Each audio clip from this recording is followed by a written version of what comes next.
بھارت اور امریکہ کے درمیان حال ہی میں جاری کردہ دو طرفہ تجارتی معاہدے کے عبوری فریم ورک نے نہ صرف معاشی ماہرین بلکہ سنجیدہ سیاسی مبصرین کو بھی تشویش میں مبتلا کر دیا ہے۔ یہ کوئی معمولی فری ٹریڈ ایگریمنٹ نہیں ہے، بلکہ ایسا لگتا ہے کہ جیسے بھارت نے عالمی تجارت کی تاریخ میں پہلی بار خریداری کی ضمانت کو سفارتی کامیابی بنا کر پیش کیا ہو۔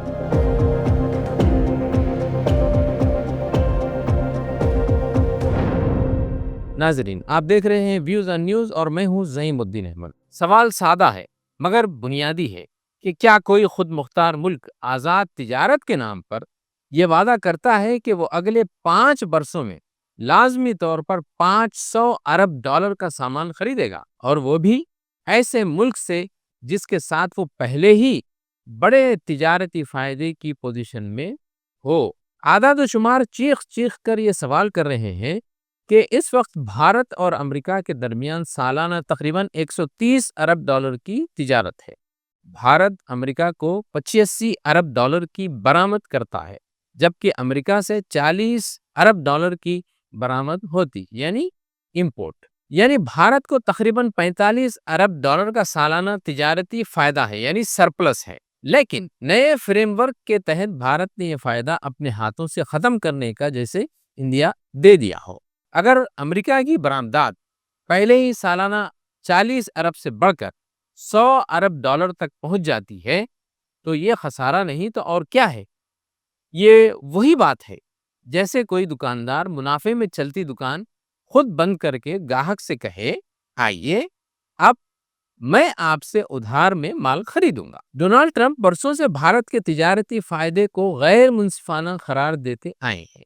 ان کے مشیر پیٹر نوارو کھلے طور پر یہ کہتے رہے ہیں کہ بھارت نان ٹیرف رکاوٹوں کے ذریعے اپنے بڑے کارپوریٹس کو تحفظ دیتا ہے۔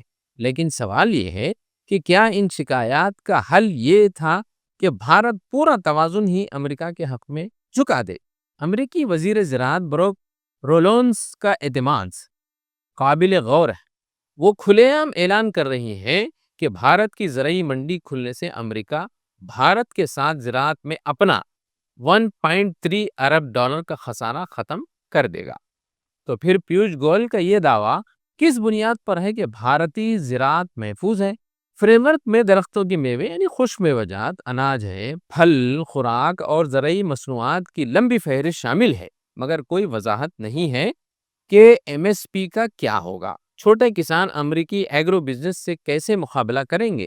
دیہی معیشت پر اس کا کیا اثر پڑے گا؟ یہ وہ سوالات ہیں جن کا جواب پارلیمنٹ میں دیا جانا چاہیے تھا، مگر وہاں خاموشی ہے، اور باہر ماسٹر اسٹروک کے نعرے پھول پہنائے جا رہے ہیں، کامیابی کے نعرے بلند کیے جا رہے ہیں۔ روسی تیل کے بارے میں بھی یہی صورتحال ہے۔ $500 ارب کی جو خریداری کر رہا ہے ہندوستان، وہ کہاں سے آئے گی؟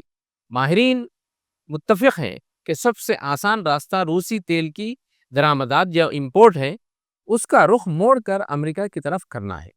یہی ٹرمپ کا دیرینہ مطالبہ بھی رہا ہے، جسے حال ہی میں امریکی وزیر خارجہ مارکو روبیو نے بھی دہرایا ہے۔ مودی حکومت نے امریکی صدر ڈونلڈ ٹرمپ کے اس دعوے پر خاموشی برقرار رکھی ہوئی ہے کہ ہندوستان نے روسی خام تیل کی تمام درآمدات کو یعنی امپورٹ کو روکنے پر اتفاق کر لیا ہے۔ واشنگٹن کے ایک ایگزیکٹو آرڈر کے جاری ہونے کے بعد یعنی چند دن بعد جب یہ دعویٰ کیا گیا تھا کہ نئی دہلی نے روسی تیل کی خریداری بند کرنے کا عہد کیا ہے، دہلی کی طرف سے کوئی واضح تردید باقی نہ رہی کہ ایسا وعدہ مودی نے کبھی کیا نہیں یا کیا ہو۔ اس کے بارے میں کوئی تردیدی بیان ہی نہیں ہے۔ کامرس منسٹر پیوش گوئل اس تاثر کو مزید تقویت دیتے ہیں کہ مودی حکومت کھلے عام ٹرمپ کے بیانیے کا مقابلہ کرنے سے گریزاں ہیں، بچ رہے ہیں۔ پی ٹی آئی کے پوچھے جانے پر کہ کیا ہندوستان واقعی روسی خام تیل کی خریداری کو ختم کر دے گا، گوئل نے اس سوال کو وزارت خارجہ کی طرف موڑ دیا۔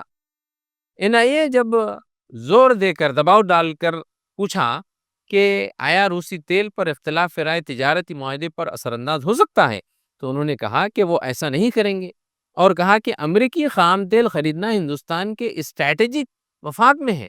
یہ لیجیے اور بات۔ وزیر خارجہ ایس جے شنکر نے پہلے کہا تھا کہ گوئل اس بارے میں بہتر جانتے ہیں کیونکہ وہ اس سودے پر بات چیت کر رہے تھے۔